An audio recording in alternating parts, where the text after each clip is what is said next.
Dan kita lihat pemirsa, Presiden dan Wakil Presiden dan juga Ketua DPR RI, kita lihat saling bersalaman dengan pimpinan DPR lainnya dan juga pimpinan MPR lainnya. Dan saat lagi kita akan menyaksikan sesi foto bersama yang akan dilakukan oleh Presiden dan Wakil Presiden serta Ketua DPD RI, Ketua MPR RI, dan Ketua DPR RI.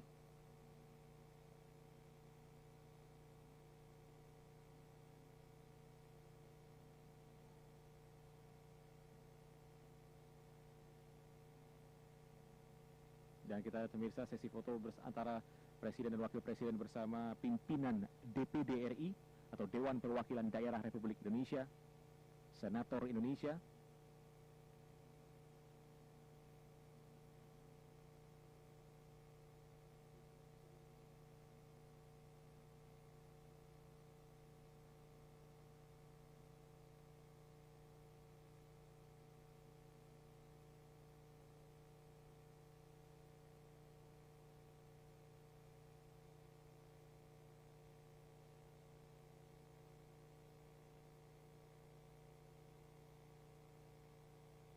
Dan kita saksikan pemirsa saat ini Presiden dan Wakil Presiden melakukan sesi foto bersama dengan pimpinan Dewan Perwakilan Rakyat Republik Indonesia.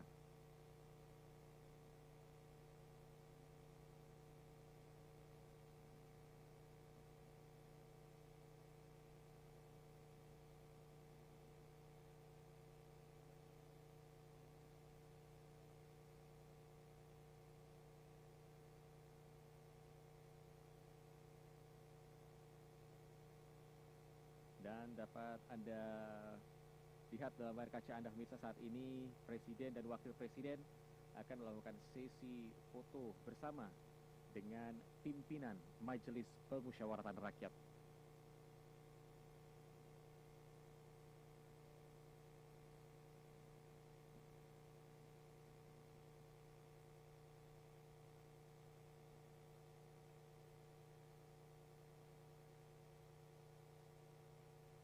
Dan pemirsa, sesi foto bersama dengan para pimpinan lembaga legislatif ini, MPR, DPR, dan juga DPD, ini merupakan suatu tradisi yang biasa dilakukan sebelum melakukan sidang tahunan MPR. Dan sesaat lagi kita akan menyaksikan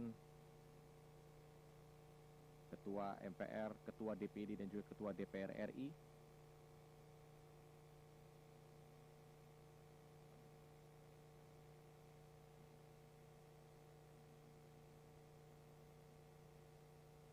dan ini adalah 3 pimpinan tertinggi dari Kamar Kepemimpinan di Indonesia, ada eksekutif, legislatif, dan juga yudikatif.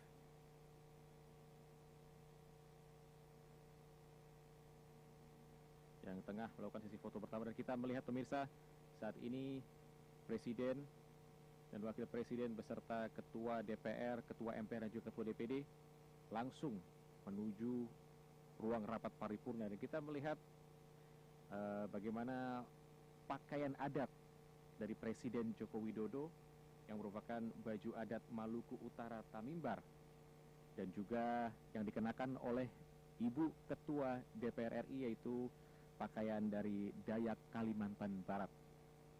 Dan Presiden, Wakil Presiden, dan juga pimpinan Ketua DPR RI, Ketua MPR RI, dan juga Ketua DPD RI telah memasuki lift untuk menuju ke lantai 3 dari kompleks Parlemen yang bertepatan di Gedung Nusantara. Dan kita melihat pemirsa, Ibu Negara bersama dengan Ibu Hajah Wuri Ma'ruf Amin bersama dengan Ibu Presiden kelima, Ibu Megawati Soekarno Putri, yang juga sudah hadir dalam ruang rapat paripurna.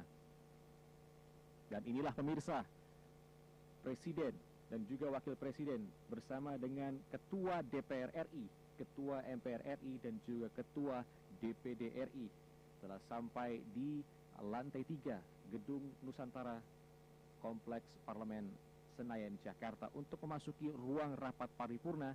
Dan sesaat lagi kita akan menyaksikan sidang tahunan MPR, DPR, DPD bersama pemerintah yang saat lagi akan sama-sama kita saksikan. Hadirin dimohon berdiri. Ladies and gentlemen, please rise. Dan hadirin pun seluruh tamu undangan dipersilakan dan dimohon untuk The President of the Republic of Indonesia and Vice President of the Republic of Indonesia, accompanied by the Speaker of the People's Consultative Assembly, the House of Representatives, House of Regional Representatives, and other state institutions have entered the Assembly Hall. Adat Maluku Utara Tamimbar, Presiden Joko Widodo tampak gagah menyapa seluruh tamu undangan yang hadir. Dan juga kita lihat pemirsa, pakaian Dayak Kalimantan Barat juga dikenakan oleh Ibu Puan Maharani selaku Ketua DPR RI. Ini merupakan sebuah apresiasi kepada kebudayaan Indonesia yang sangat kaya dan juga indah yang dilakukan oleh dua pimpinan tertinggi lembaga ini. Tentunya ini patut diapresiasi dan kita tiru pemirsa bagaimana upaya untuk mengapresiasi kebudayaan yang ada di Indonesia untuk terus bangga menggunakan pakaian-pakaian asli Indonesia.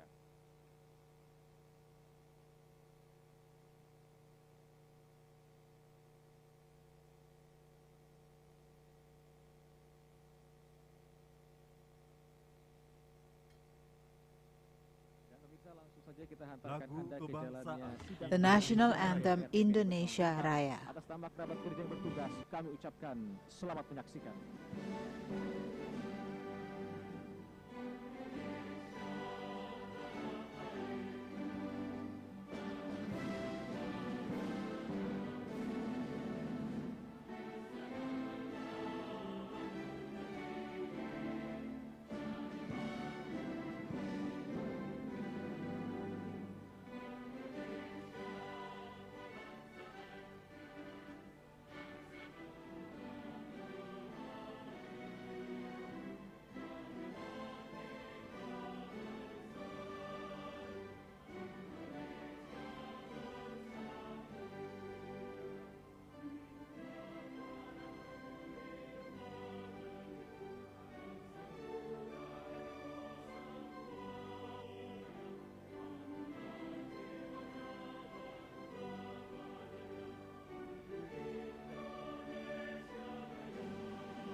A moment of silence led by the Speaker of the People's Consultative Assembly. Bismillahirrahmanirrahim. My dear respected colleagues, let us now have a moment of silence and pray to God Almighty. We hope that the heroes of our nation that are deceased get a noble place in the afterlife, and for all of us here are always given health, strength to continue the struggle. Moment of silence, we start.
We conclude the moment of silence. Kindly be seated. Duduk kembali.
Bismillahirrahmanirrahim. Assalamualaikum warahmatullahi wabarakatuh. Peace be upon us all.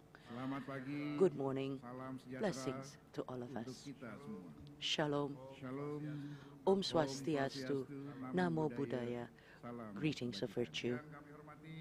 Yang kami hormati Excellency, the President of the Republic of Indonesia, Insinyur Haji Joko Widodo, and Madam Iriana Joko Widodo, Vice President of the Republic of Indonesia, Professor Dr. Kiai Haji Ma'ruf Amin, and Madam Wuri Ma'ruf Amin, the fifth President of the Republic of Indonesia, Professor Honoris Causa Madam Megawati Soekarno Putri, sixth Vice President of the Republic of Indonesia, retired General Tri Sutrisno, the ninth Vice President of the Republic of Indonesia, Dr. Haji Hamzah Has, PhD, the 10th and 12th Vice President of the Republic of Indonesia, Dr. Andes Haji Muhammad Yusuf Kala,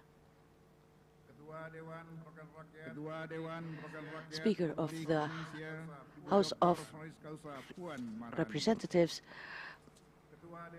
Madam Puan Maharani, Speaker of the House of Regional Representatives of the Lanyala Mahurmataliti, State Audit Agency, Ibu Isma Yatun, Chief Justice of the Supreme Court, Honorable Chairman of the Constitutional Court,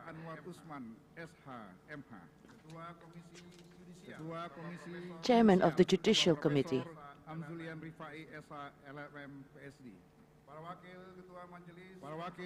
Vice Chairman of the People's Consultative Assembly, and members of the House of Representatives and House of Regional Representatives and state institutions, and chairman of the political parties,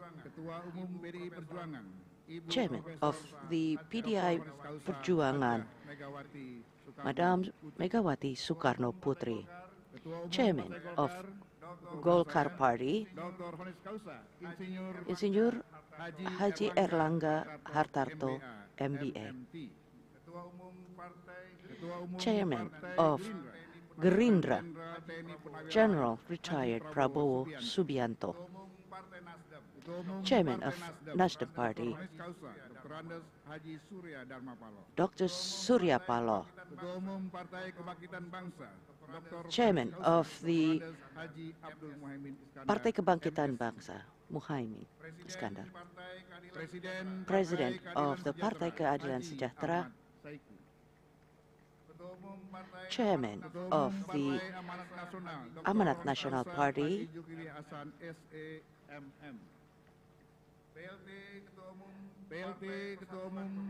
and interim chairman of Partai Persatuan Pembangunan, and members of the People's Consultative Assembly and House of Representatives, House of Regional Representatives, Excellencies, Ambassadors of friendly countries, Chief of Staff and Commander-in-Chief of the Indonesian National Defense, and the media, print, electronic, both domestic and international, distinguished audience, and of course to all Indonesians across the archipelago.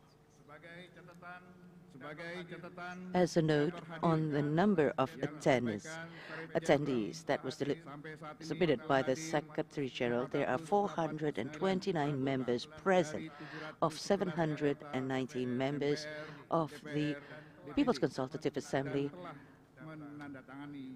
House of Representatives, House of Regional Representatives that have signed the attendance book, and therefore, based on Article 6.6 on the Code of Conduct of the People's Consultative Assembly and Article 256, Paragraph 5 of the Code of Assembly have been fulfilled to be open.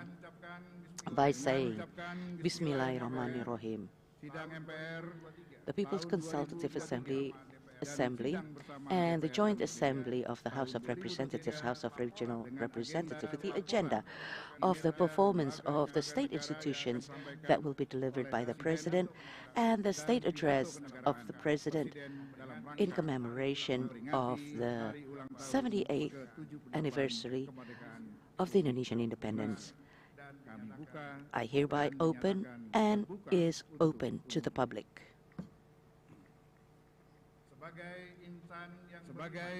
As a person of faith, let us continuously extend our grace to God the Almighty,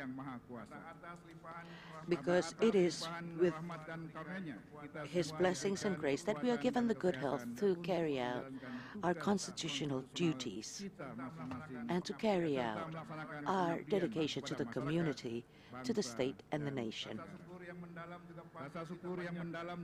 Deep sense of gratefulness is also extended to God, because amidst the global situation, we are still united under the spirit of unity, so that this nation is able to overcome the challenges of time and continue to develop.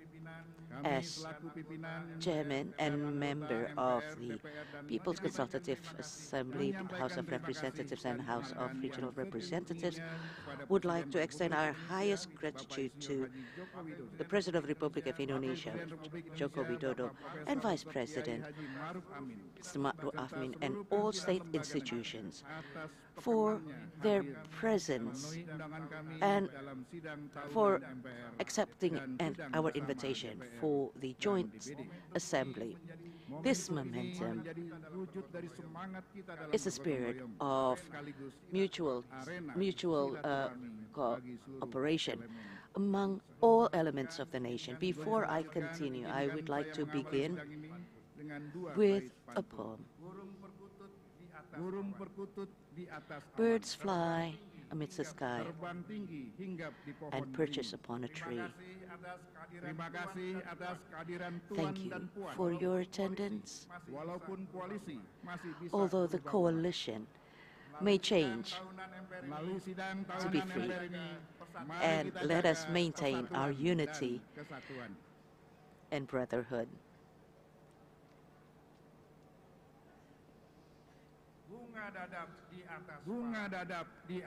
A flower atop a roof, a light is lit. 78 years Indonesia has been independent. It is time we maintain Pancasila, Merdeka. Assembly members, distinguished audience, ladies and gentlemen, our presence in this General Assembly strives from the collective memories of the nation to ensure that the nation continues to move forward and achieves the aspiration, the national aspiration that was made by the four founders, and that is to unite and to be sovereign and to achieve justice. we should respect all the founders of this nation and all the heroes and forefathers who have fought the common aspiration to carry out and to achieve independence and to maintain and carry out the development in an independent Indonesia and to develop the nation in order to achieve a prosperous Indonesia. And through this General Assembly, on behalf of the People's Consultative Assembly and the House of Representatives, House of Regional Representatives, would like to say happy 78th anniversary to Indonesia. Merdeka! Merdeka! The independence that we achieved 78 years ago was not born out of nothingness. It was not achieved instantly or as a given. It is based on the struggle that is encouraged by the noble idea to achieve freedom based on what God the Almighty wishes for us, and with the struggle of the forefathers in the past, and that has been continuing on till today, has become the capital for Indonesia to move forwards and achieve a golden Indonesia in 2045. The golden Indonesia that we aspire to, and that is an Indonesia that is prosperous, marked by the zero number of poverty, and that has a strong influence globally with the support of the strong human resources that are competitive globally, and Indonesia that is environmentally friendly in administering the nation. Distinguished ladies and gentlemen, the current situation of the nation, of the globe, is still challenged by the tension because of the Russian-Ukrainian war, which has not shown any possibility of any to end. And this has served as a concept that is uncertain. The global identity of each party with its backgrounds does not show that war, whatever the reason may be, will only result in trauma and distress. And the Ukraine crisis have shown to the world, on the points of view of the global leaders, that often puts forward economic and political interests instead of the universal humanity principles. And amidst the situation, the Indonesian government, under the leadership of the President Insinyur Haji Joko Widodo, have continuously carried out permanent solutions through deliberation, and this would still require time to be accepted by the conflicting parties. The Ukraine-Russia war shows that the security and defense of a nation should be considered to be a nationalistic and multidimensional concept. Indonesia, as a sovereign nation, must have the military capability that is strong and professional, based on the cooperation of all elements of the nation, as stated by the Grand Commander Sudirman, who said that we are a force of the people that works together and to achieve independence together with the people. The state defense also involves economic dimensions. As a nation that is rife in human resources, Indonesia must be able to maintain its economic independence through food security and industry security. And as part of the global community, Indonesia needs to be able to improve its free and open political idea and to work together with other nations without being partial to any party. We realize that within several decades, the geopolitical dynamics of the world have changed significantly. On the global competition level, there have been shifts in the strength within the geopolitical scene, with several influential military aspects in several nations. And on a regional scale, on the geopolitical level, there is competition amongst nations to influence one another and to secure their own interests, which reflects the political and economic competition that is highly complex. And the geopolitical alliance have also shown changes. Several nations have strengthened their relations through a developed alliance. And with the increase in tension and shift in the strategy, several countries have shifted their foreign policies and find new partners. Amidst globalizations and advancement in technology, rivalry in geoeconomy has become a serious aspect, and trade competition and access to natural resources and economic dependence amongst nations have become important factors in the political dynamics. Development in communications and digital transformation has created more intensive relations internationally, both in economics, political and social aspects. And technology have also provided a backdrop for conflict and competition. Changes in this geopolitical arena have also been shown with an significant advancement in technology, especially in telecommunication, internet, and intelligence and implementation of Internet of Things. In addition to the above, within the last 20 years, there's also a significant increase in the sophistication of defense and military engineering through cyber warfare that provides tactical relations.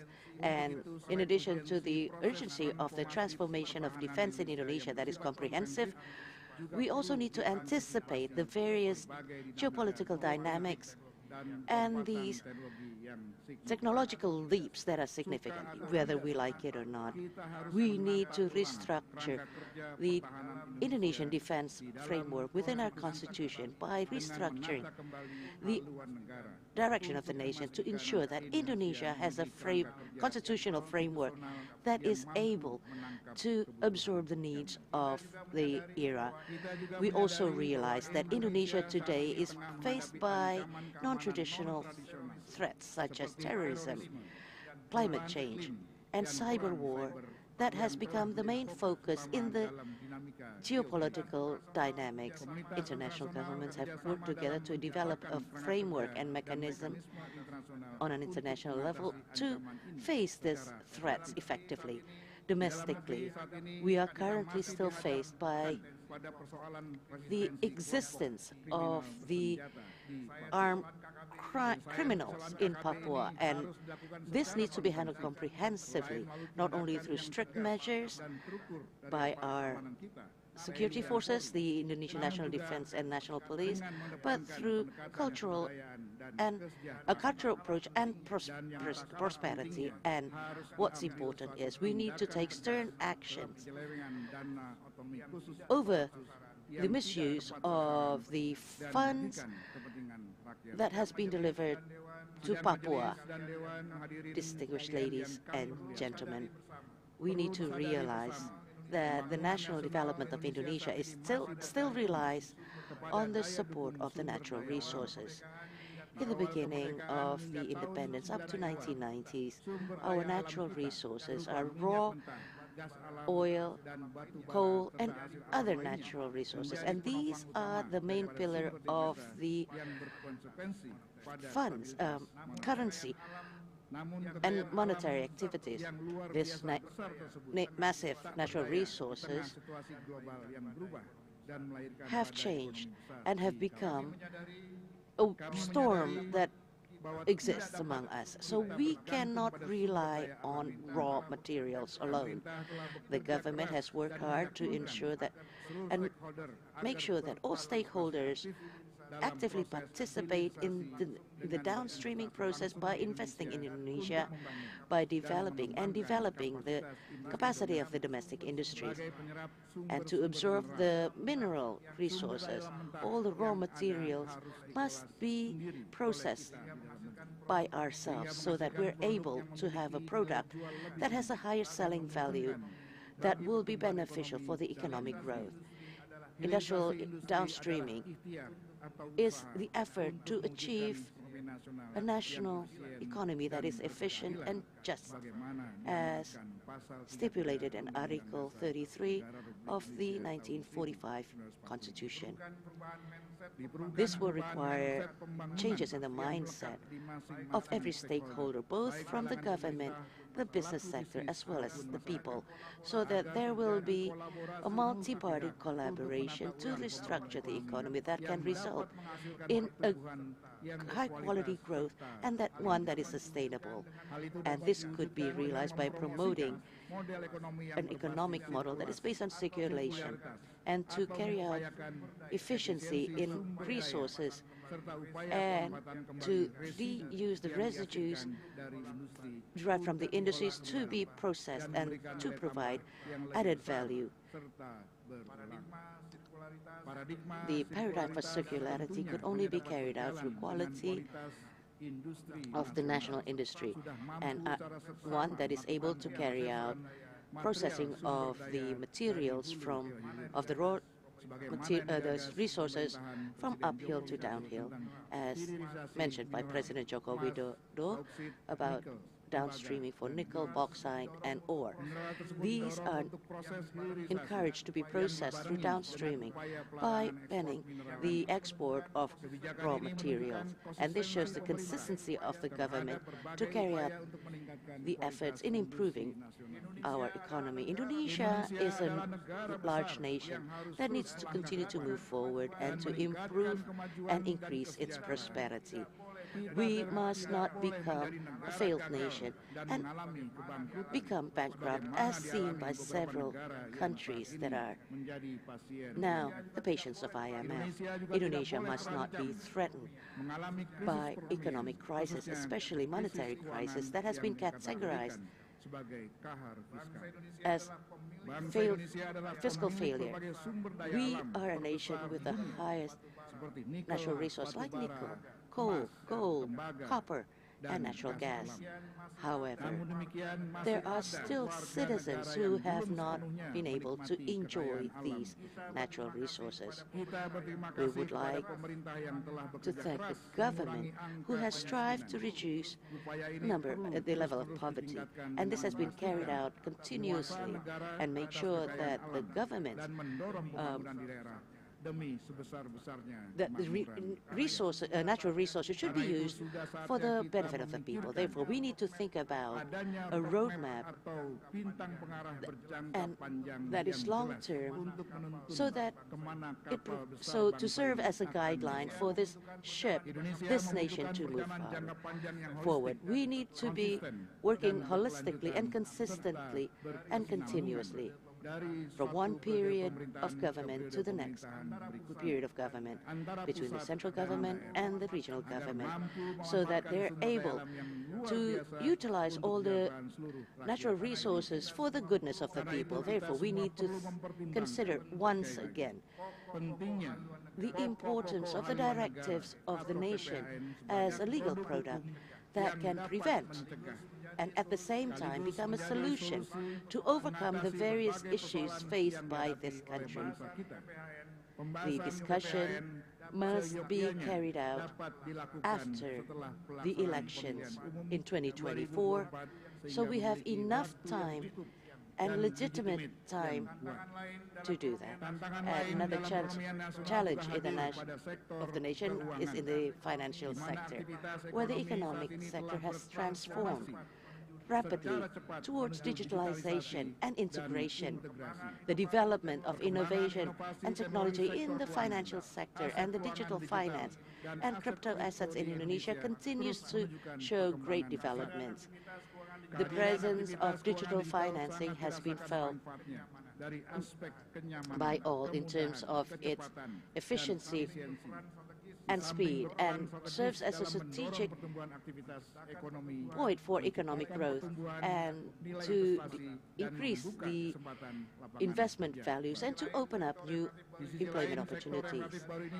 And we have also seen various challenges with the issuance of Law Number 44/2023 on the development of and strengthening of the financial sector, and this could serve as a platform for the financial service organization to carry out management and supervision and development of the financial sector. Therefore, in this annual assembly, we ask that all relevant parties to improve the digital financing so that it can grow and provide protection towards the consumers and to strengthen the competitiveness of our financial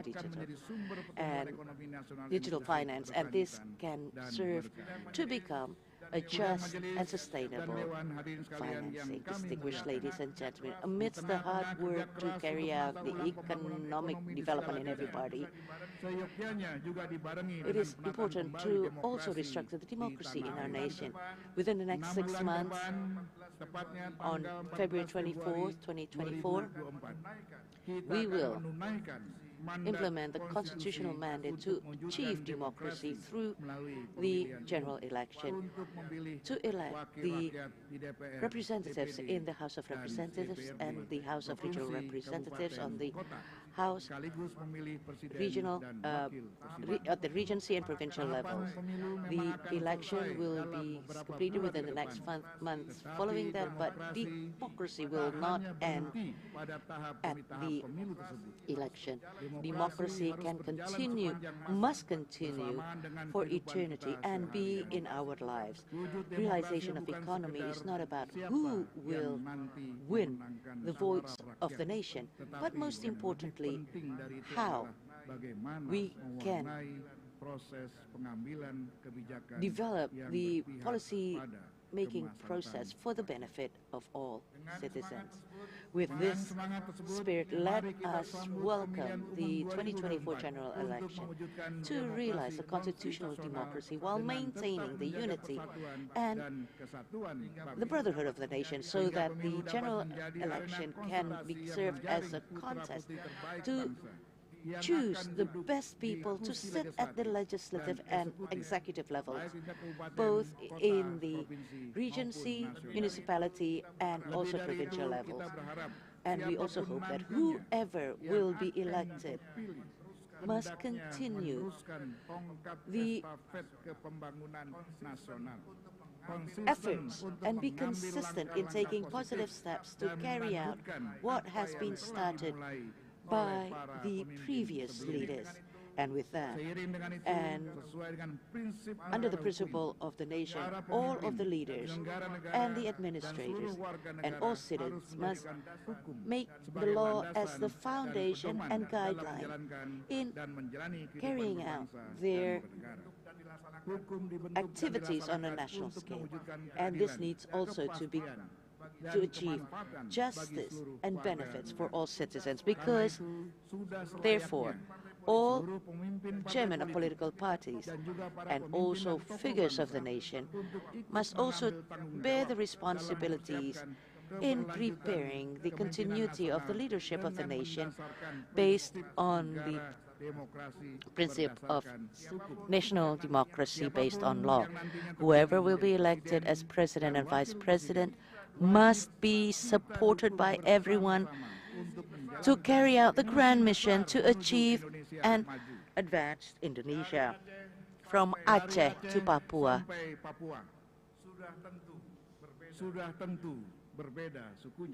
In terms of ethnicity, of course, they are different.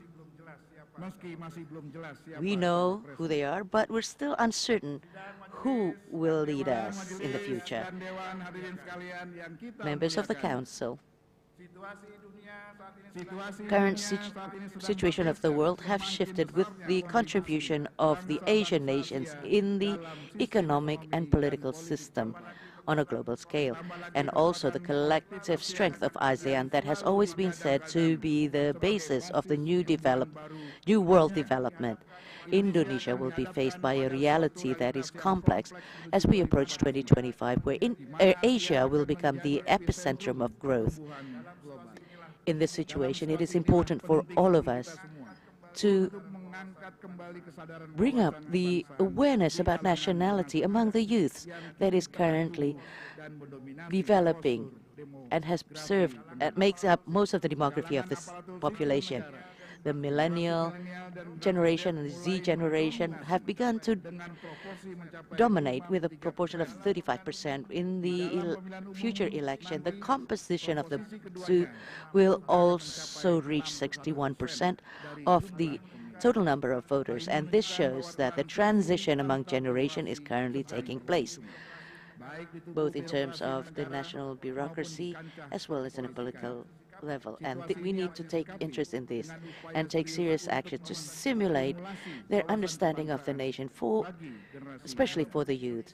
The People's Consultative Assembly is committed to use the pillars of the nation, which is Pancasila and the 1945 Constitution and the unitary state of the Republic of Indonesia and the unity in diversity, to be understood and absorbed and implemented for the future of the youths, and to continue the leadership in each level of life. And this dissemination of information of the 4 pillars continues to be carried out, although the funding is limited, and to achieve a regeneration process of the nation that is currently ongoing. Therefore, we need the attention of the Minister of Finance on this matter. Ladies and gentlemen, in 2045, Indonesia is predicted to be ranked one of the 4th strongest economy in the world, and therefore we hope that Indonesia is able to serve as a catalyst for the global efforts and to develop strong cooperation and to establish a new world order that is just and civilized, based on the values of Pancasila that has been developed by President Sukarno, which is taken from the values of the nation and which we will present for the global civilization, and to use the 5 pillars of Pancasila. Therefore, the People's Consultative Assembly serves as the house for the Pancasila ideology and for the sovereignty of the people. Members of the Council, after 25 years of being in the new era, the era of reform, which started in 1998, it is now time for us to rethink about our state institution. As we all know, reform has created changes in the Constitution, which has been considered taboo for some time to be changed. The amendment of the Constitution has restructured the position, function, and authority of state institutions that exist, and at the same time create new state institutions. This restructurization also felt by the People's Consultative Assembly, which was once the highest council in Indonesia. The council no longer becomes the only council that regulates the people as stipulated in the 1945 Constitution. The manifestation of this is the realization in holding the election. We have decided to carry out the election for 2024, and every party has worked hard to prepare so that it can be held justly and transparently. And this is a direct instructions from the 1945 Constitution, which strictly stipulates the regulation and regulates that the election is held every 5 years. As we all know, the general election coincides with the period of office between the Legislative Council legislative and the president, and needs to follow the period of office of the president that has been determined by the 1945 Constitution, which is every 5 years. The issue here is, what if during the general election something unexpected happened, such as natural disasters, war, and chaos and pandemic that could not be overcome, or other emergency situations that makes it impossible for the election to be held on time based on the directives of the Constitution. Therefore, lawfully, legally, there is no president or vice president elected that has been elected as a legal product. Therefore, there is a question: who has the legal obligations to overcome these dangerous situations? Which institution has the authority to delay the election? And what about the constitutional management if the election is delayed? While the period of office of the president, vice president, and members of the Legislative Council have come to an end.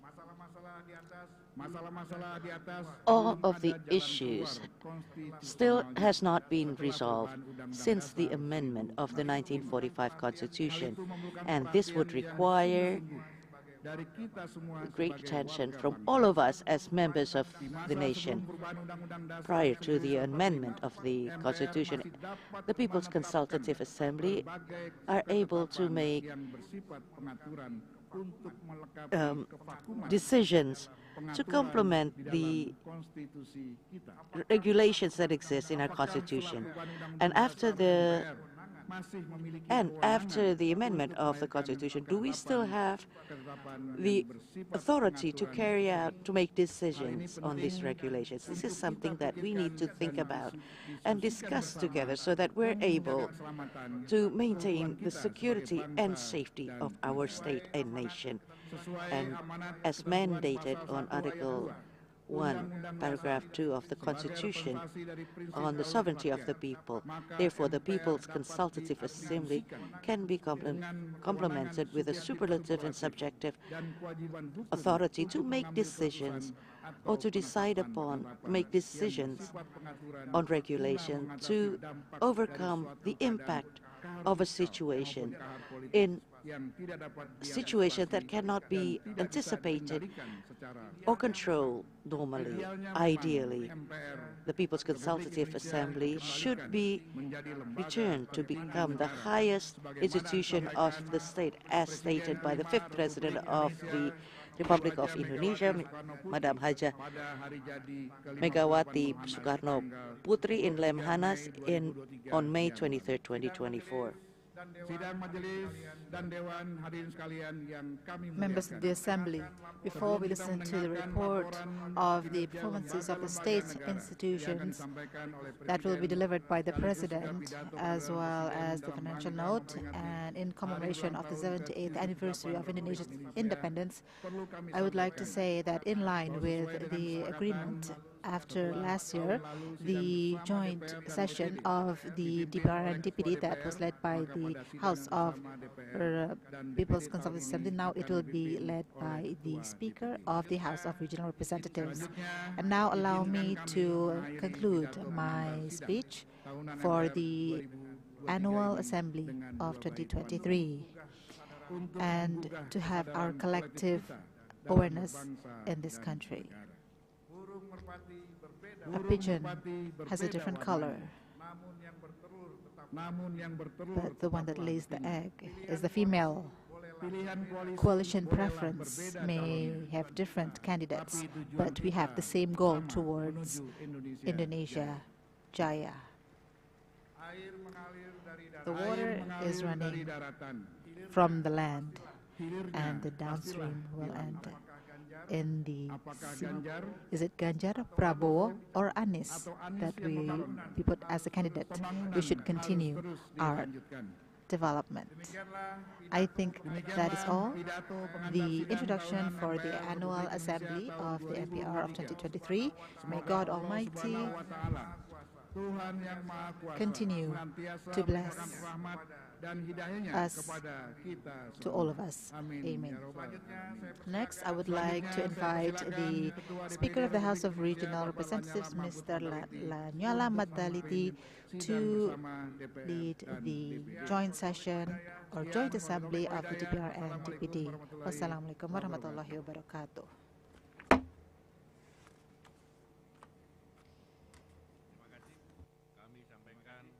Kami sampaikan kepada Ketua MPR RI, Speaker of the People's Consultative Assembly, that the cable has been received and we will continue with the assembly. Bismillahirrahmanirrahim.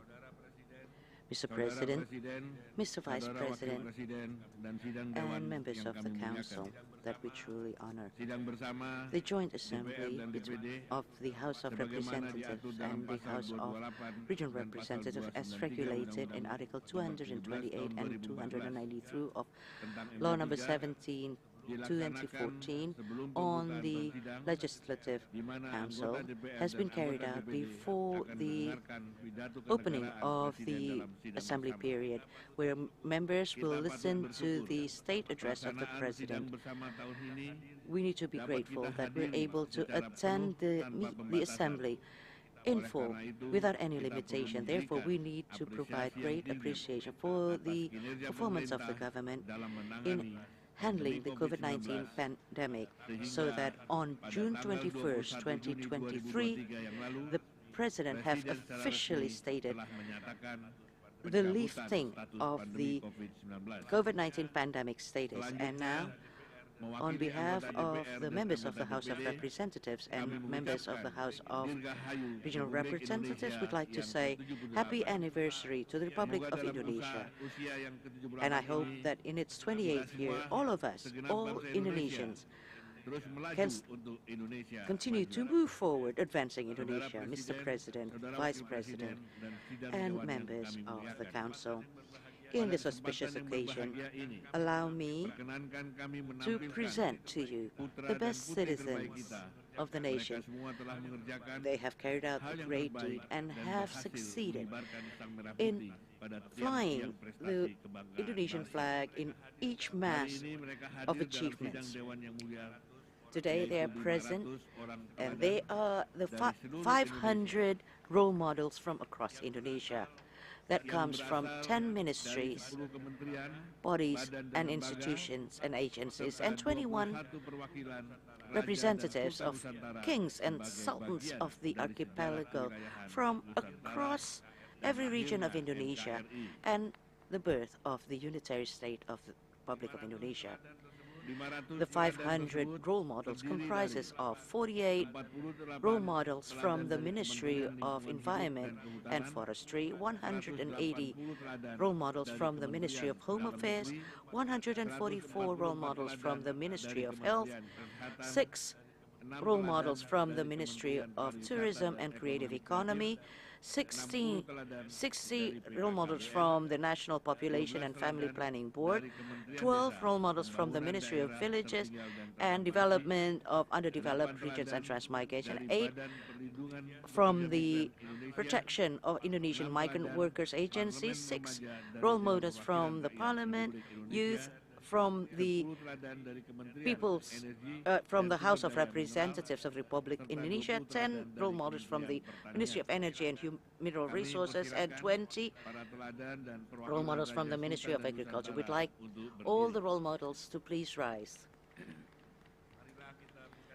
Let us give a big round of applause to all of our role models and the representatives of the kings and sultans from across the archipelago. Thank you. You may be seated. Mr. President, Mr. Vice President, and members of the Council, as the representative of the nation, we at the House of Regional Representatives for the period of selama 4 tahun ini 136 anggota DPD RI dari 34 provinsi telah mengunjungi hampir semua kabupaten kota di provinsi masing-masing. Sementara saya sendiri selaku Ketua DPD RI juga telah mengunjungi 34 provinsi dan sekitar 300 kabupaten kota di Indonesia untuk melihat dan merasakan listen and to find out and to listen to the voices of the people in the regions. Well, of course, we also saw and felt the development that has been carried out rapidly by the central government, most specifically the development of the infrastructure to answer all the disparities in development between Java and outside of Java. But we are also grateful that the government have been given the ability to overcome the COVID-19 pandemic for the last 2 years by maintaining the stability of the economic growth and to suppress the inflation level so that Indonesia does not fall into a recession which was experienced by several nations in Europe and other parts of the world. However, we still found fundamental issues felt by the communities that stems on two basic issues that results in the injustice felt by the people and the structural poverty that is difficult to alleviate by the regional government. Although the central government have tried to assist by providing various aids and social assistance in alleviating poverty through the programs from the ministry and agency, but then again, the approaches that is based on that is compassionate and curative has not been able to overcome the issue, because the fundamental issue is that as a nation we have lost our channel and facility to develop our common aspiration as a nation. The common aspiration that results in a common determination as that we felt when we maintained our independence, so that this nation at that time were able to pass the difficult and trying times in order to maintain our independence. The common determination could only be woven through channels and facilities that provide sovereignty for the people as the owner of this nation within a bind that can unite and provide just sense of justice and also to answer all the challenges of the future through the founders of a nation by realizing the blessings of God Almighty and also having a clear mind and also noble intention, has already formulated the principles and systems of statehood that is based by a value that is derived from our archipelago. And this value has existed before Indonesia's independence, and that is Pancasila. Therefore, the principles and system of statehood that was designed by the forefathers can become clear based on Pancasila, and that is a system based on the spirit of belief in one God, a system that humanizes humans, and a system that weaves unity, a system that provides, and a system that refers to social justice. And this is a system that is in line with the identity of the Indonesian nation, a nation that came from a long history of this archipelago. Unfortunately, this system has never been accurately implemented, be it in the old order or in the new order. And even so, it is more obscured in the reform era due to the constitutional amendment in 1999 up to 2022. Because the fact is, based on the academic study that is conducted by a number of professors in a number of universities, we found that the Constitution, based on the amendments in 1999 to 2002 that we now use, has abandoned Pancasila as a supreme legal norm. Changes in the content of the articles within the Constitution have made the 1945 Constitution of the Republic of Indonesia to become one that increases the spirit of individualism and liberalism.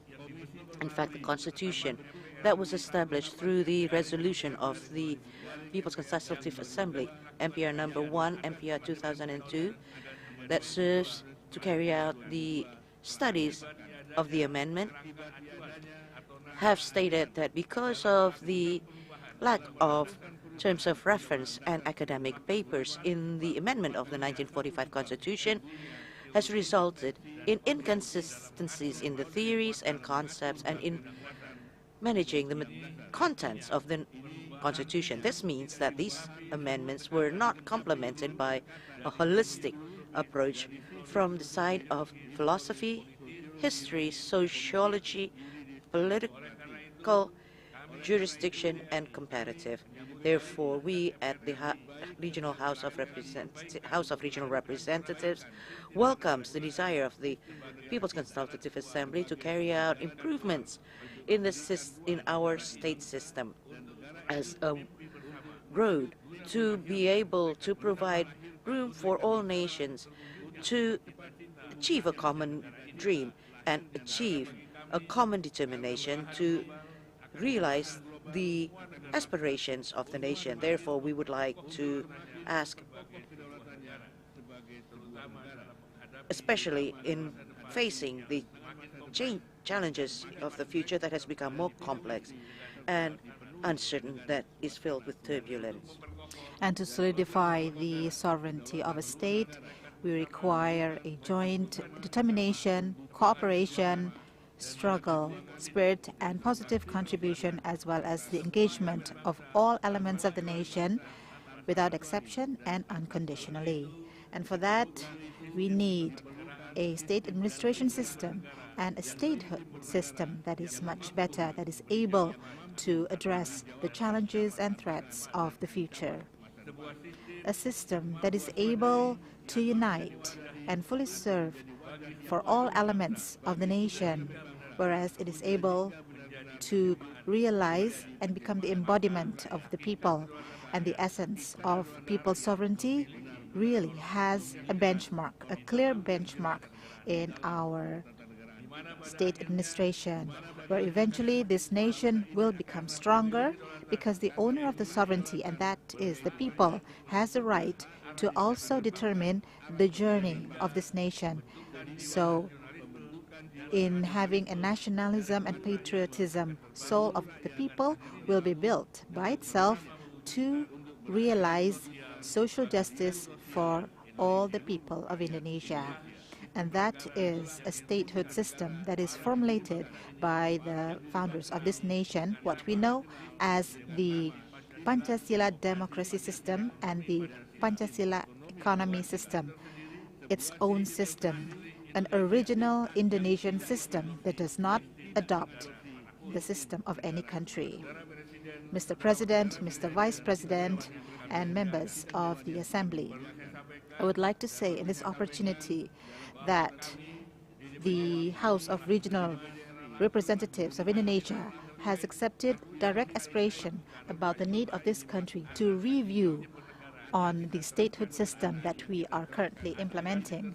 This aspiration comes from a number of elements of the nation, from organization figures as well as religious figures, from retired military and police officers, from kings and sultans of this archipelago, and also academicians and college students. All these aspirations have been documented well in the House of Regional Representatives. And for that reason, after studying this clearly, we in the House of Regional Representatives, through the General Assembly of the DPD, on the 14th of July 2023, the House of Regional Representatives institutionally has decided to take the state initiative to build a collective awareness of all the elements of the nation of this country. So we refer back and implement the principles and the system of statehood of Pancasila as formulated by the founding nations that has already improved and strengthened. This improvement and strengthening needs to be done to address the consideration that the formulation system of our founding fathers is identical with the New Order era, whereas the system has not been fully implemented accurately, be it in the old order or in the new order. And that is why the improvement and the strengthening needs to be conducted as an effort to prevent the repeat or not to repeat practices of the past. I would like to read the quote of the General Assembly of the House of Representatives or Regional Representatives on the 14th of July 2023. By realizing a study and an academic study that states that the constitutional amendment in 1999 up to 2002 has created a constitution that has abandoned Pancasila as the supreme law. And for that, as an obligation of a citizen and an obligation of the statehood, we should always uphold the values of Pancasila, and the House of Regional Representatives has the view to restore Pancasila as the supreme law of the state constitution of the unitary state of the Republic of Indonesia. And by referring back to a statehood system that is in line with the formulation of our founding nations, as stated in the 1945 Constitution on the 18th of August 1945, we should improve and strengthen through the constitutional addendum technique, where the materials of the addendum will be prepared in a much deeper manner, whereas it can become the state proposal of the House of Regional Representatives for the sovereignty of the people and to accelerate the realization of Indonesia's aspirations. So that was the decision where the DPD will specifically offer a state proposal with an academic paper on the improvement and strengthening of this system that covers 5 core points, where firstly, to restore MPR, the People's Consultative Assembly, as the supreme institution, as a democratic system that is adequate, that accommodates all elements of the nation, that becomes the embodiment of the people as the owner and executor of sovereignty. Secondly, to open opportunities to have members of the House of Representatives to come from individuals or non-partisan parties. Besides political party members, this is part of an effort to ensure that the formulation of laws is conducted together between the House of Representatives and the President, and not dominated by the representatives of certain political parties, but also holistically discussed by the representation of non-political party people. And the third, to ensure that regional representatives and regional or group representatives are conducted through a mechanism, from a bottom-up mechanism, and not through appointment by the President as conducted in the New Order era. And with the composition of regional representatives that refer to historic state based on ancient countries or states and nations in the archipelago, like the kings and sultans of the archipelago, as well as tribes and the natives of this archipelago.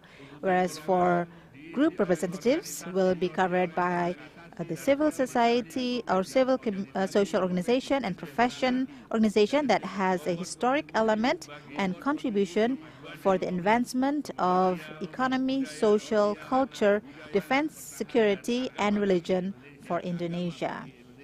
And the fourth, to grant authority to regional representatives and group representatives to provide or to give their opinion towards the bills that are being formed by the House of Representatives and the President as part as public engagement. And the fifth, to accurately place the tasks, roles, functions of the state institutions that has been established in the reform era as part of a system and a structure. And thus, the state has been restored to Pancasila as a whole, whereas we as a nation, we will continue to foster in our own determination in the spirit of divinity, humanity, unity, deliberations, and social justice. And for that, we see that the progress or the setback of a country is determined by their political, economic, as well as legal institutional design. A country can run forward and achieve its peak of prosperity if it is well managed and can result with political stability and price stability. Indonesia, as an archipelagic country with its comparative advantage that has been bestowed by God Almighty, should become a country that is able to realize an Indonesia that is independent, united, sovereign, just, and prosperous, and able to have a government of Indonesia that protects all the nation of Indonesia and all the people of Indonesia, and also to advance the public prosperity, to make the world a better place, and also participate in the world order based on independence, eternal peace, and social justice. Let us now stop political contestation where solely would want to be successful by obtaining power through liberal means, because it has made our nation lose its respect, ethics, sense and soul of nationalism and patriotism. The presidential election, the direct presidential election should not be adopted as it is. It has seen to give birth to cosmetic politics that is expensive and damage the cohesion of the nation, because the trials that we are going on has trying to find national leaders with popularities that can be fabricated. And these are electabilities that can be led through numbers, and that it is widespread or disseminated by buzzers on social media through bullying and blind compliments. And eventually, the people are then presented by a reality that is formed in a certain way. And Indonesia has a bigger and a more important and a more urgent homework, instead for us trying to look at how expensive the Western-style democracy is. Indonesia should prepare itself in trying to look at the golden Indonesia, and also in looking at the demographic population explosion of productive age. The president should get full support from all elements of the nation, so as the acceleration to realize the aspiration of the state can become our joint determination, as once we have stated in trying to defend this independence. And for that, I hope this momentum on the commemoration of Indonesia's independence this time can build a collective awareness of this nation to refer back to Pancasila as our ideology as a whole. Mr. President, Mr. Vice President, and members of the Assembly, we have now reached the core agenda of the annual assembly of the MPR, as well as the joint session of the DPR and DPD, in order to listen to the speech delivered by the President of the Republic of Indonesia. To Mr. President, we kindly give you the time.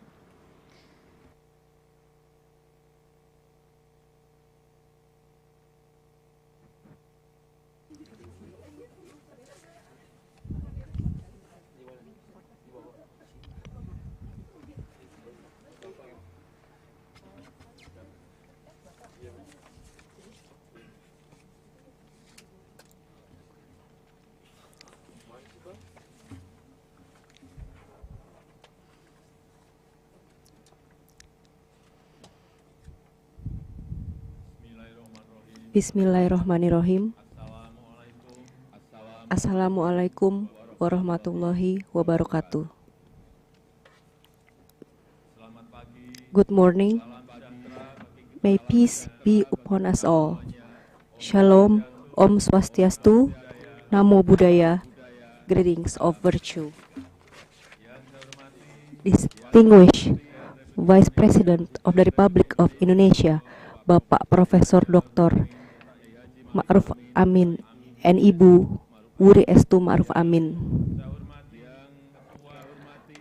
Honorable Speaker, Deputy Speakers, and members of the People's Consultative Assembly of the Republic of Indonesia. Honorable Speaker, Deputy Speakers, and members of the House of Representatives of the Republic of Indonesia. Honorable Speaker, Deputy Speakers, and members of the Regional Representatives Council of the Republic of Indonesia. Honorable Chairpersons, Deputy Chairpersons, and members of state institutions.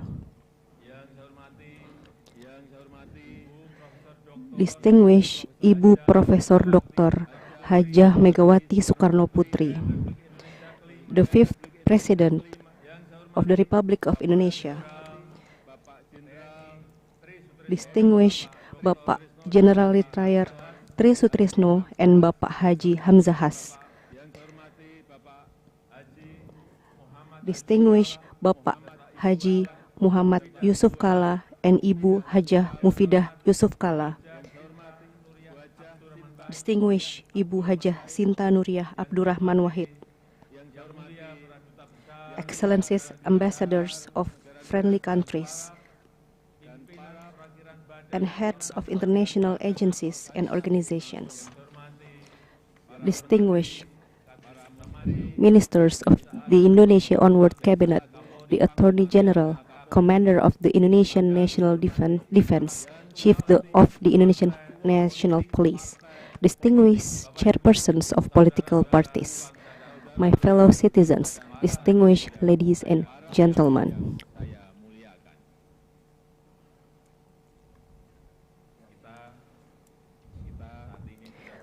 We are now entering a political year. The situation has mildly escalated. The trend among politicians and those in political parties, whenever they are asked about their candidates for president and vice president, their answer would be, there are no directives yet from the village chief. I was thinking who this village chief was. Everything is connected to this village chief. These days, I realize that the village chief refers to me. I reply, I am not a village chief. I am the President of the Republic of Indonesia. Turns out, the village chief is a hint. However, let me stress that I am not a chairperson of a political party, nor the leader of a coalition of political parties. In accordance with the provisions of the law, it is political parties and their coalition that determine presidential and vice presidential candidates. Thus, I would like to state that it is not my authority. It's not the authority of the village chief.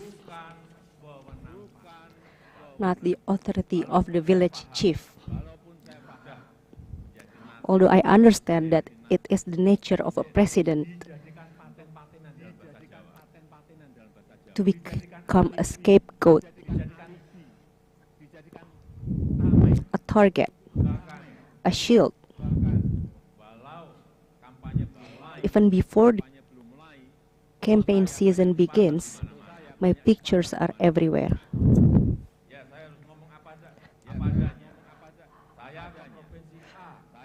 When I visit many provinces, cities, regencies, in many villages too, my pictures are everywhere. However, they are not my pictures alone. Next to me are presidential candidates. That's all right. No problem. Distinguished ladies and gentlemen, being a president is not as convenient as the people perceive. There's a big responsibility that must be shouldered. There are problems faced by our people that must be addressed. In the social media era like today, anything can reach the president, starting from problems faced by the people in the villages, anger, mockery, derision, and slander. Everything can be easily conveyed. I am aware that there are people calling me stupid, dumb, ignorant, feral, a fool. I have no problem. Personally, I accept that. However, what upsets me is that the polite culture and noble character of this nation seem to have ebbed away. Freedom and democracy are used to vent malice and slander.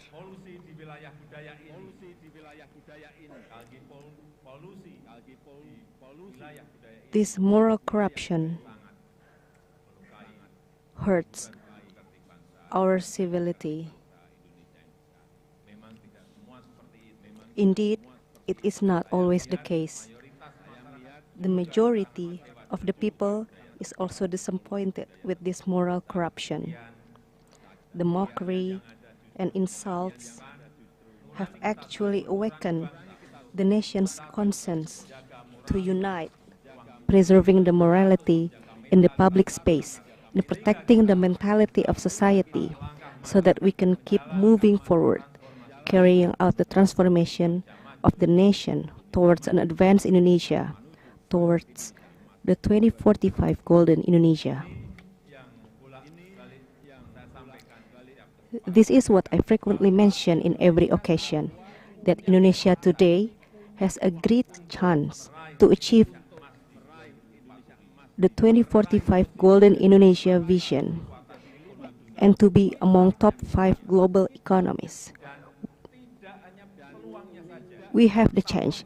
We do not only have the chance, but have also devised strategies to achieve it. We have formulated it. It depends upon whether we wish to focus our energy to move forward or waste it on unproductive activities that may divide us or even cause us to step backwards. My fellow citizens, distinguished ladies and gentlemen, the demographic bonus that will peak in 2030s is a tremendous chance for us to achieve the 2045 Golden Indonesia vision. 68% of our population belongs to the productive age group. This is the key to improving our national productivity. The second great chance is the current international trust in Indonesia. Such trust that has been built for a long time is not merely a gimmick or rhetoric. Instead, it demonstrates the role and the actual proof of Indonesia's bravery in taking a stand. The momentum of Indonesia's G20 presidency, chairmanship in ASEAN, consistency in upholding human rights, humanity, equality, as well as Indonesia's success in facing the global crisis in the past 3 years, have leveraged and repositioned Indonesia as a player in the global stage. amid the global condition replete with volatility due to differences, Indonesia with the Pancasila, harmonious diversity, and democratic principle is able to create space for dialogue, become a meeting point, and bridge the existing differences. Australian think tank Lowy Institute stated that Indonesia is a middle power in Asia with a diplomatic influence that is significantly on the rise. Indonesia belongs to one out of the 6 Asian countries that has seen an increase in comprehensive power. However, there remains doubt about the significance of high level of international trust. We consume rice. International trust cannot be consumed. Yes, it is indeed inedible. Similarly, toll road cannot be consumed. Right. These are the examples of how we waste our energy on unproductive activities. However, it is all good. They make me happy.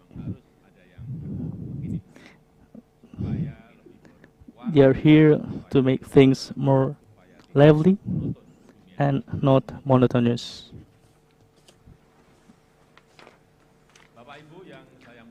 Distinguished ladies and gentlemen, with a high level of international trust, our credibility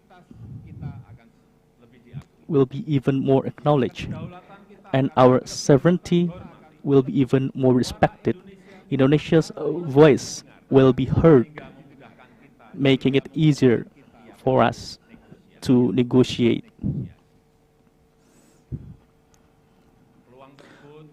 We must make the most of this opportunity.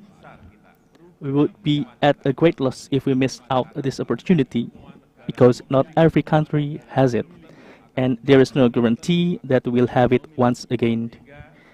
Our first strategy in making the most of this opportunity is by preparing Indonesia's human capital. We managed to reduce stunting into 21.6% in 2022 from 37%, and we improved our Human Development Index into 72.91%. We also improved our gender empowerment into 76.59%. We set aside a budget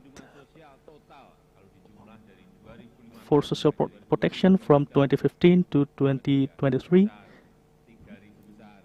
3,212 trillion rupiah, including Health Indonesia Card, Smart Indonesia Card, College Smart Indonesia Card, Family Health Program, Staple Food Card, as well as protection for senior citizens, people with disabilities, and other vulnerable groups.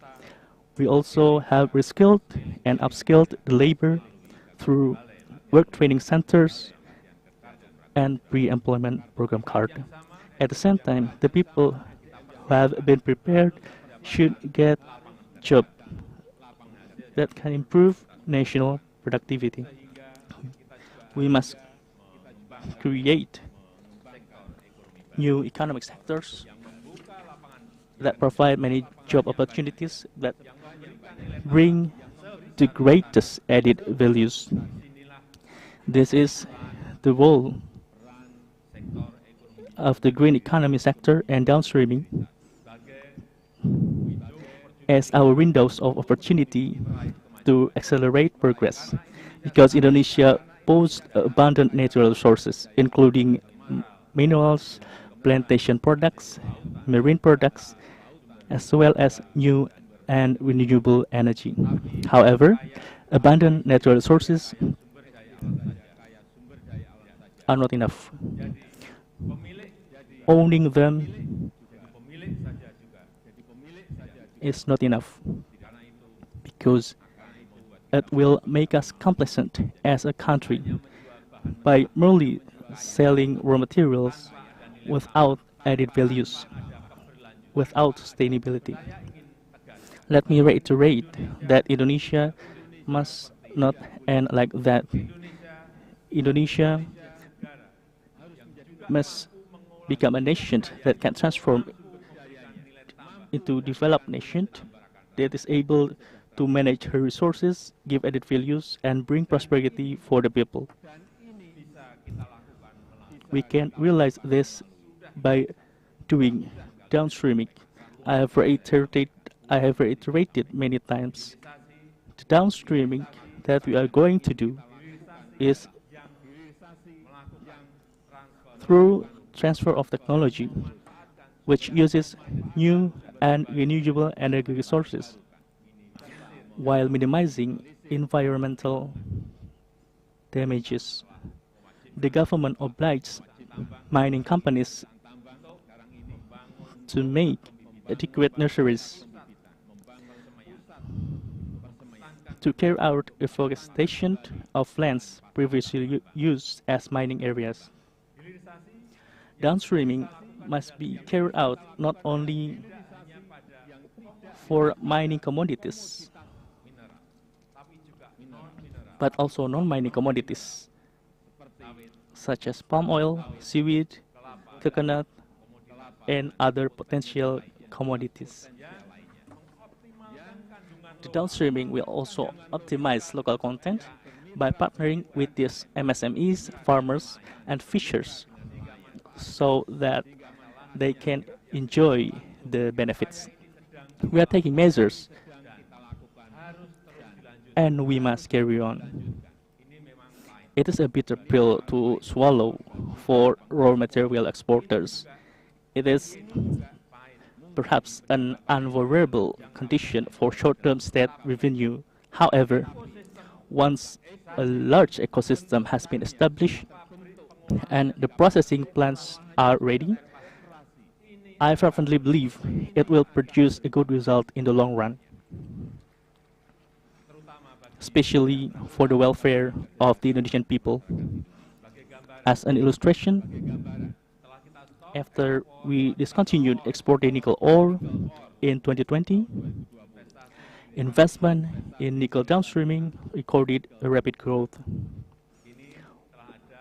We have already built 43 nickel processing plants that will provide a huge number of job opportunities.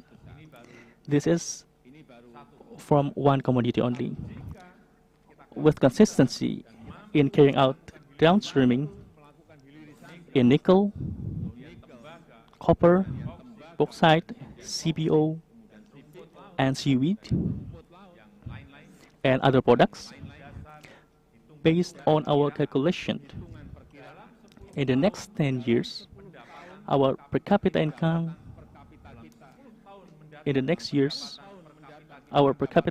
will reach 153 million rupiah, or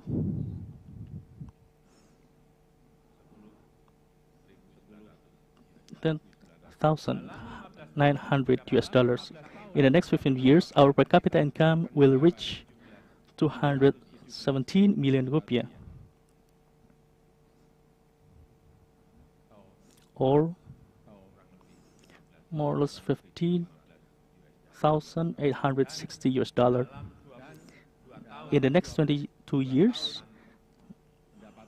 our per capita income will reach 331 million rupiah, or $25,000. As a comparison, in 2022, our per capita income stood at 71 million rupiah, meaning that the hike can be more than twofold in 10 years. We have already started building the foundation to achieve this. Infrastructure development and connectivity ultimately boost our competitiveness. Based on the report from Institute for Management Development, IMD, our competitiveness in 2022 rose from 44th to 34th position. This is the world's highest increase. Development of villages, border areas, and outermost areas ultimately brings equality to our economy. The village fund that we disbursed has reached 539 trillion rupiah from 2015 to 2023. A consistent structural reform, particularly simplification of regulations, ease of licensing, legal certainty, and corruption prevention. All of this become our capital for reaching advancement. To that end, I reiterated that future leadership will set a path forward for Indonesia's future. This is not about who the president is. No, it is not. The question is whether or not the future leaders are ready to work in line with what we have started today, or whether or not they are brave or consistent enough. What we need is endurance. We are not having a laser walking here, and we are not having a sprint either. What we are doing is a marathon to reach the golden Indonesia.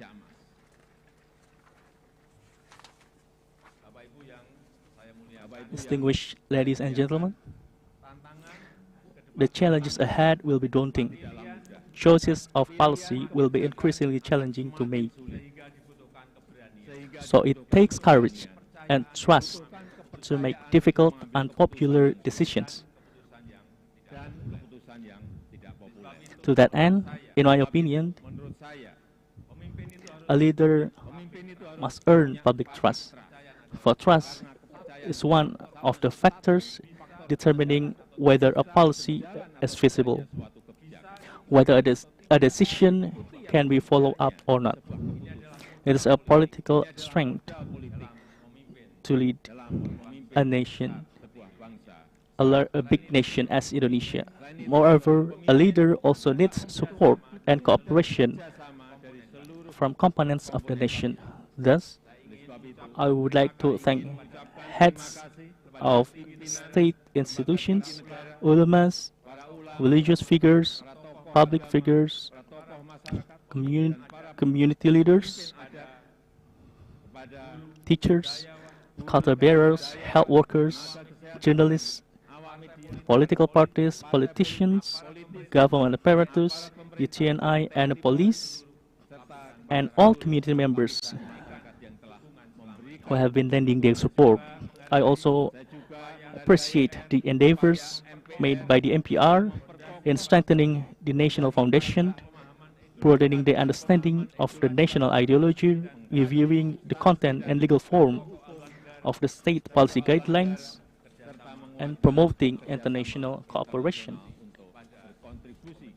in surmounting various global challenges. The House of Representatives has also given its tremendous support in pushing for structural reform, making efforts to improve governance, avoiding fraud in state financial management, and preparing the 2024 simultaneous elections. The Regional Representative Council, based on its authority, has actively accommodated the people's aspiration in the regions and played a pivotal role in drafting a number of bills and reviewing our state administration system. The Indonesian Audit Board has also given a significant contribution to enhance finance accountability and encourage sustainable improvement of the national priority programs. The Supreme Court's endeavors to promote justice deserve recognition for enhancing judicial transparency, advancing digital justice systems, and expediting case resolution with cost-effective measures. The Constitutional Court has also demonstrated its efficiency by resolving cases, upholding transparency during trial proceedings, and facilitating access to justice for those seeking its services. The Judicial Commission remains committed to proactive advocacy, training, and investigations, as well as enforcing rigorous penalties on judges who breach the court to safeguard the integrity and dignity of our judges.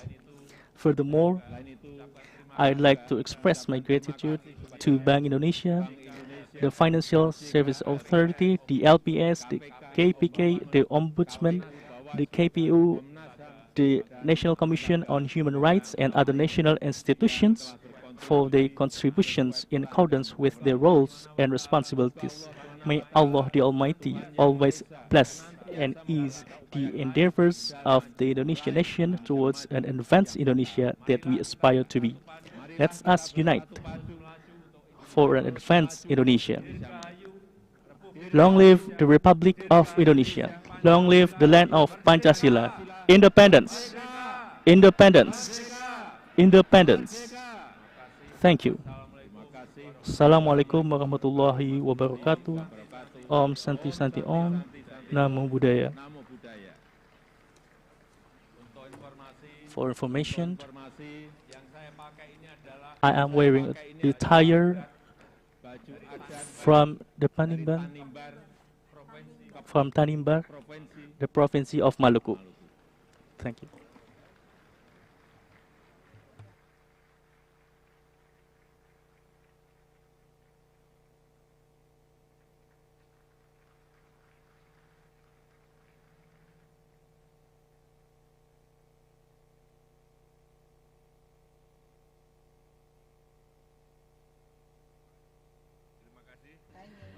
Thank you to the President, who has delivered his report on the performance of the state institutions and the state address in commemorating the anniversary of the 78th Indonesian independence. And before I close this council with a prayer, let us listen to several songs, traditional songs delivered by the State Intelligence Institute Music Corps.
pejuang Indonesia. Ia adalah Karonari, piring bangis Manbanta Krina.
Kita beranjak ke kota pahlawan, are-are Surabaya.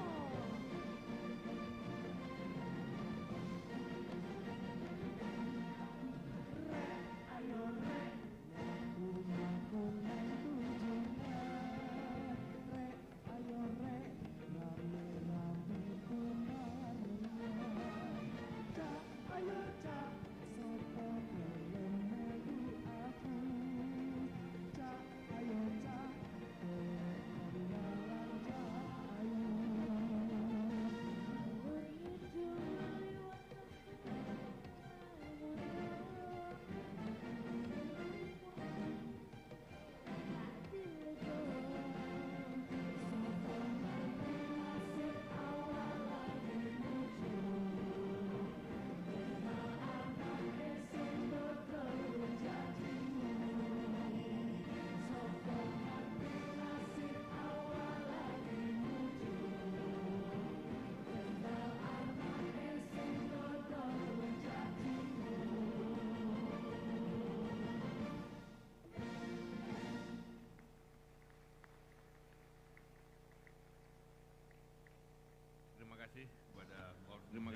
Would like to say thank you to the State Intelligence Institute Music Corps, and now I would like to invite Professor Dr. Kiai Haji Nazaruddin Umar MA, the Grand Imam of the Istiqlal Mosque, to lead the prayers.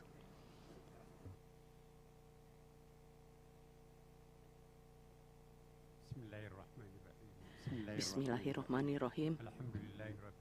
Alhamdulillahi Rabbil Alamin.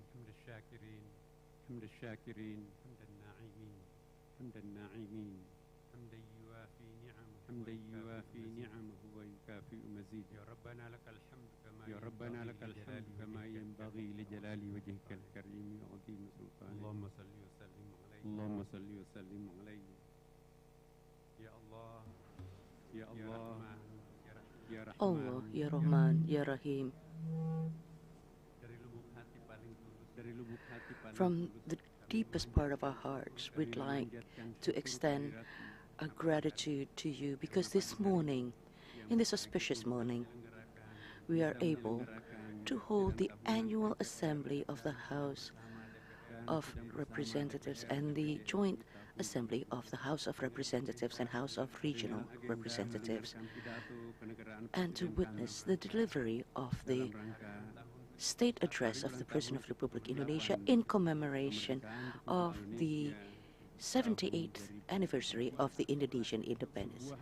It is the state's articulation of gratitude for the independence of this nation.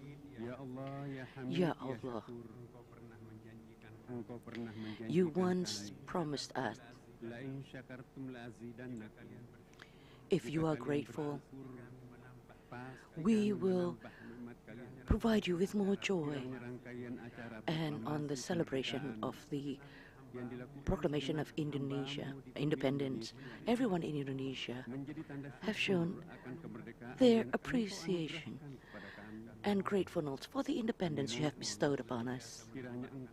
We are grateful that you have provided us with more joy, especially in our lives as a nation and a state. Allah, you have also promised us, pray to me, and I shall answer your prayers. We ask of you, please give us the strength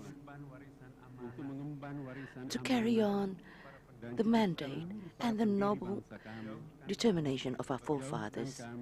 Avoid us from any slander, disasters, and disunity that could weaken all elements of this nation. Allah, we are still faced with a long journey. We are still faced with great challenges. There are still a lot of responsibilities that we must bear, and there are many challenges that we face. But you continue to give us joy. And you said, if you believe in Allah, then He will provide you with a way out. Please grace us with your belief so that we may experience all the miracles. Allah, allow us to take the road of patience in facing all the trials and tribulations, because you have once reminded us, if you are patient, that would be better, especially for those who are patient. Ya Allah, allow us to always remember and pray for our forefathers and ancestors and all the heroes of this nation who lost their lives in maintaining the independence of this nation. We hope that everyone that you mentioned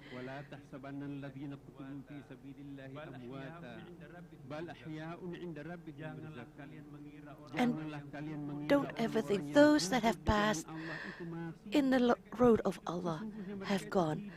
They are living with God and are blessed. Allah,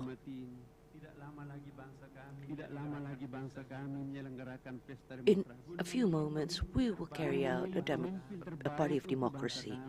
Guide us, guide our nations, and please guide us and in electing the best leader for our nation as you idealize. Because those who are the best people to be promoted are those that are strong and trustworthy. We also ask that you instill into the subconscious of everyone your saying,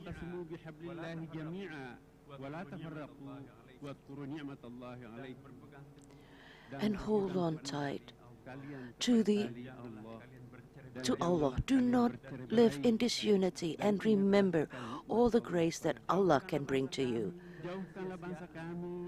Prevent our nation from things that are unnecessary, as I have said. And don't become somebody who opens a tightly woven thread and become disunited. Allah,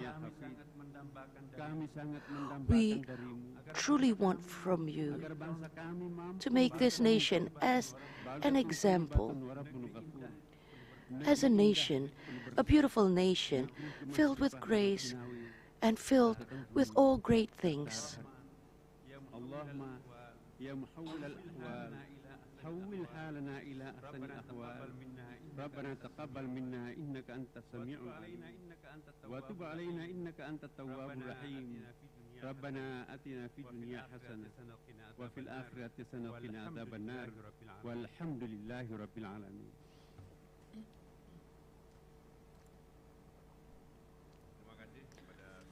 Thank you, Professor Dr. Kiai Haji Nazaruddin Umar, who has recited the prayer. We hope that God the Almighty will answer our prayers, our hopes, and our efforts. Amin. Mr. President, Mr. Vice President, and the Council, with the conclusion of the recitation of the prayer, then we have come to the end of the series of the annual Assembly of the People's Consultative Assembly and the Joint Assembly of the House of Representatives and House of Regional Representatives today. We'd like to extend our gratitude to all of you who are present and have followed this assembly. Let us once again return to our identity as Indonesians and to return to Pancasila for a better Indonesia. Happy anniversary, Republic of Indonesia. Happy 78th anniversary by saying Alhamdulillahirabbil alamin. The annual assembly of the People's Consultative Assembly and the joint assembly of the House of Representatives and House of Regional Representatives is hereby closed. Blessings to all of us. Om Santi Santi Om. Namo Buddhaya. Greetings of virtue. Ladies and gentlemen, please rise.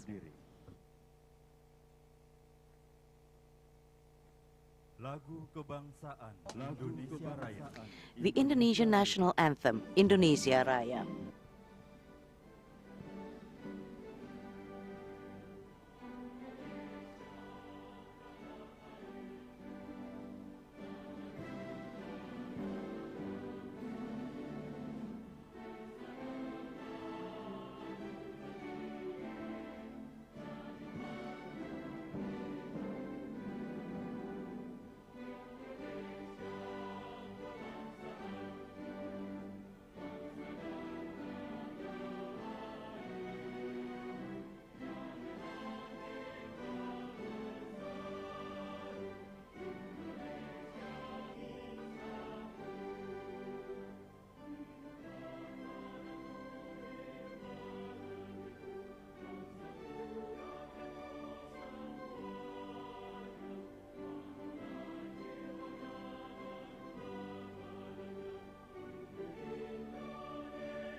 The President of the Republic of Indonesia and Vice President of the Republic of Indonesia, accompanied by the Speaker of the People's Consultative Assembly, House of Representatives and House of Regional Representatives, will leave the Assembly Hall.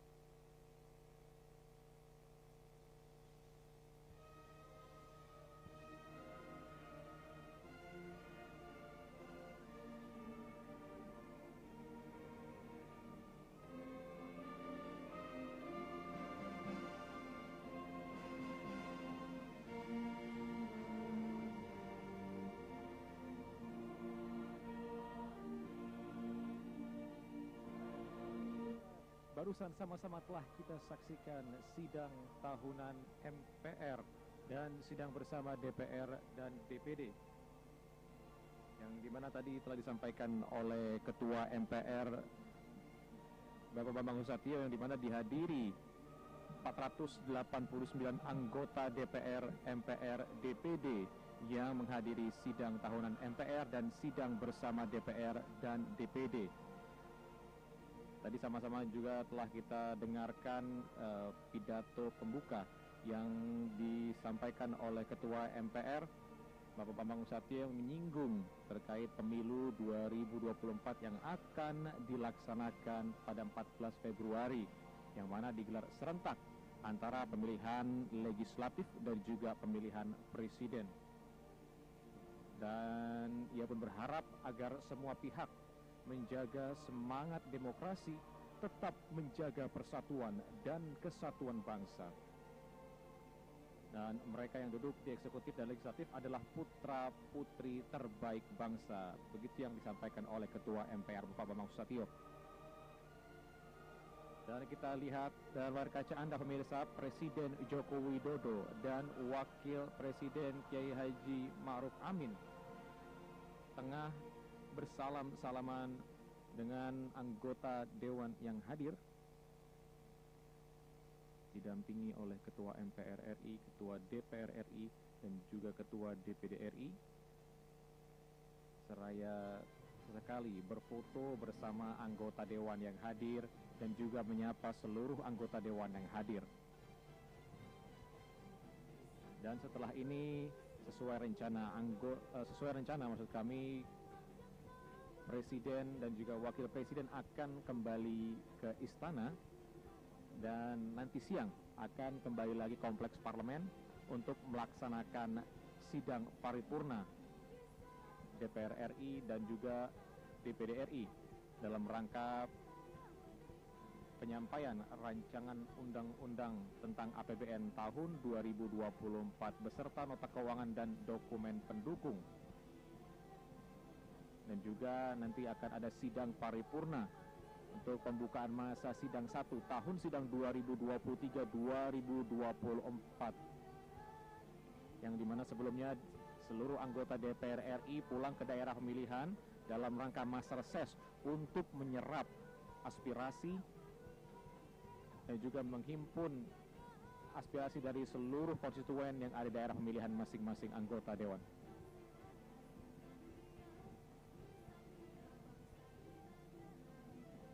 Dan kita lihat pemirsa, anggota Dewan berfoto dan berselfie bersama dengan Presiden Joko Widodo yang mengenakan pakaian adat Maluku Tanimbar.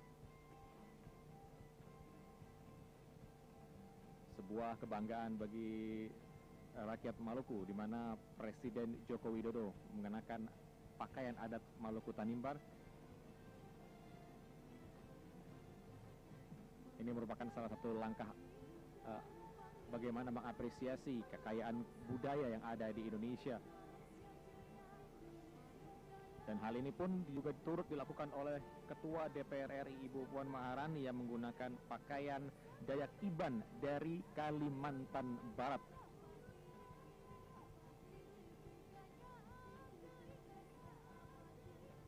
Dan sebelum meninggalkan ruang rapat paripurna, Presiden Joko Widodo beserta Wakil Presiden Kiai Haji Ma'ruf Amin menyempatkan untuk berkeliling, bersalam-salaman dan saling menyapa dengan anggota Dewan yang hadir pada siang hari ini.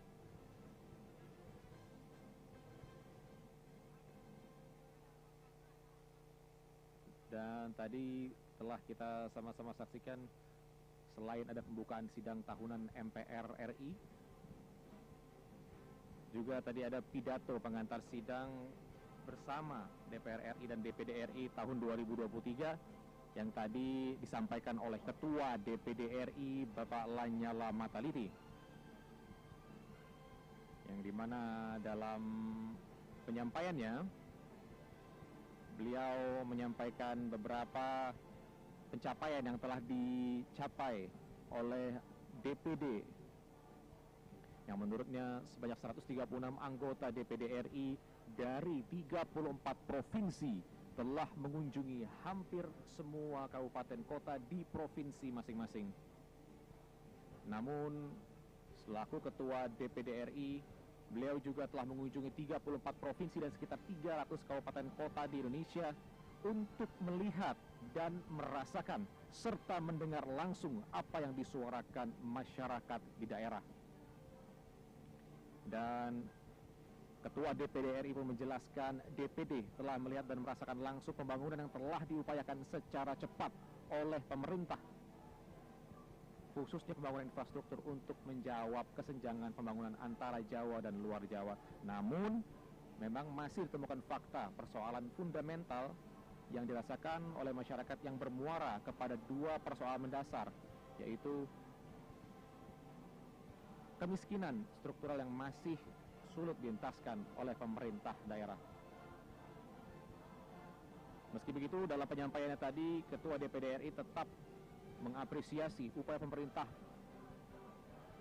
yang telah menempuh jalan dengan pemberian berbagai bantuan sebagai bantalan sosial kepada masyarakat dalam upaya pengentasan kemiskinan dan melalui puluhan program kementerian dan badan lembaga negara.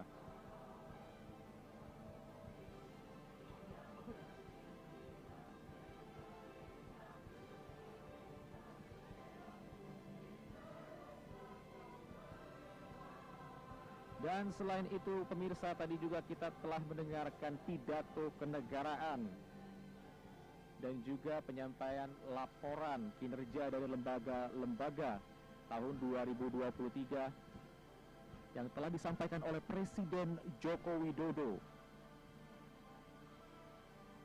yang dimana dalam penyampaian laporan kinerja Presiden Joko Widodo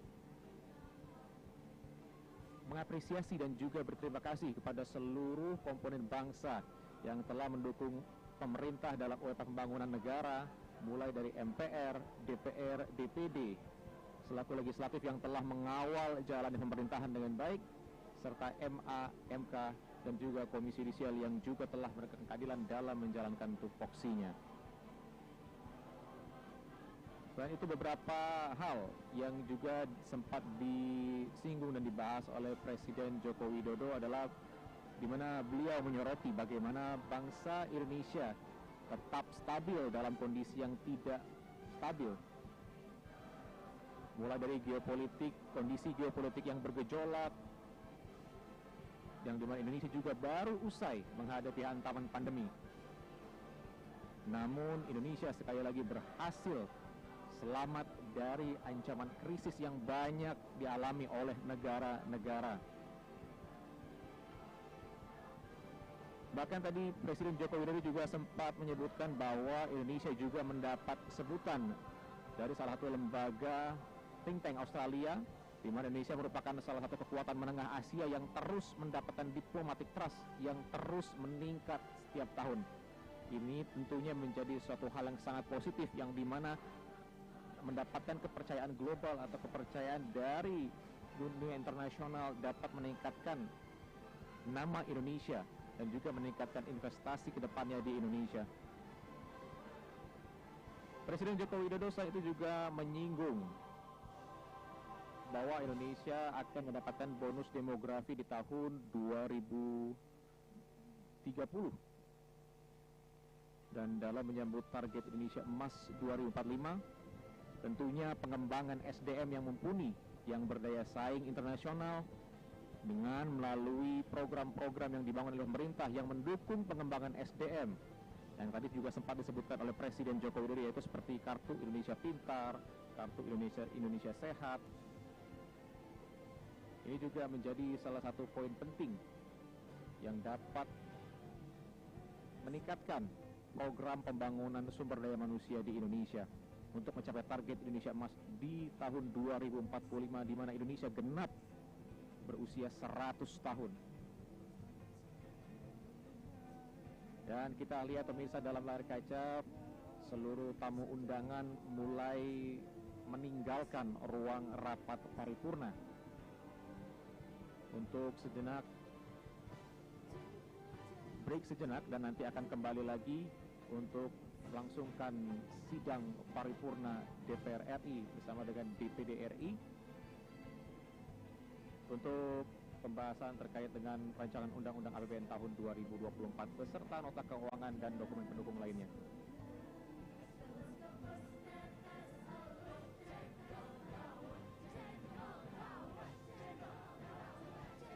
Dan pemirsa, barusan Anda juga menyaksikan tadi di depan pintu ruang rapat paripurna, Presiden Joko Widodo sudah disambut oleh raja-raja dan sultan-sultan dari kerajaan-kerajaan Nusantara. Dan dapat Anda saksikan Wakil Presiden di era sebelumnya, yaitu Bapak Tri Sutrisno dan juga Bapak Menhan Prabowo Subianto.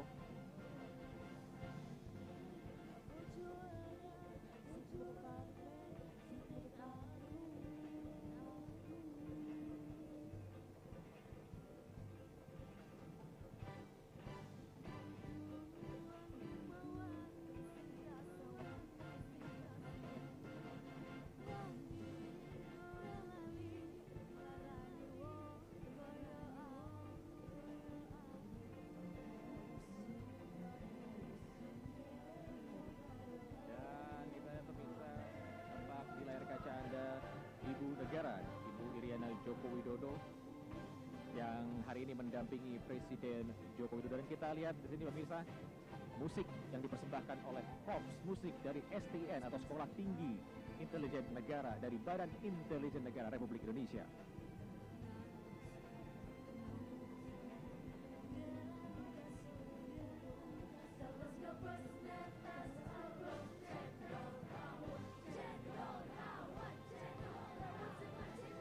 Dapat Anda saksikan pemirsa dari kaca Ibu Negara Ibu Iriana Joko Widodo bersama dengan Presiden kelima Republik Indonesia Ibu Megawati Soekarno Putri dan istri dari Wakil Presiden Republik Indonesia Ibu Wuri Ma'ruf Amin yang akan segera menuju lift untuk turun ke lobi Gedung Nusantara dan segera meninggalkan kompleks Parlemen bersama dengan Presiden dan juga Wakil Presiden Republik Indonesia yang nanti pada pukul 13.00 waktu Indonesia Barat kirakan akan kembali lagi ke kompleks Parlemen Senayan untuk melangsungkan sidang paripurna bersama dengan DPR RI yang juga dihadiri oleh DPD RI untuk membahas rancangan undang-undang nota keuangan dan juga rancangan undang-undang APBN 2024. Dan kita pemirsa, tadi ada beberapa tamu undangan dari kedutaan besar negara-negara sahabat yang turut hadir untuk menyaksikan sidang tahunan MPR dan sidang bersama DPR dan DPD pada hari ini.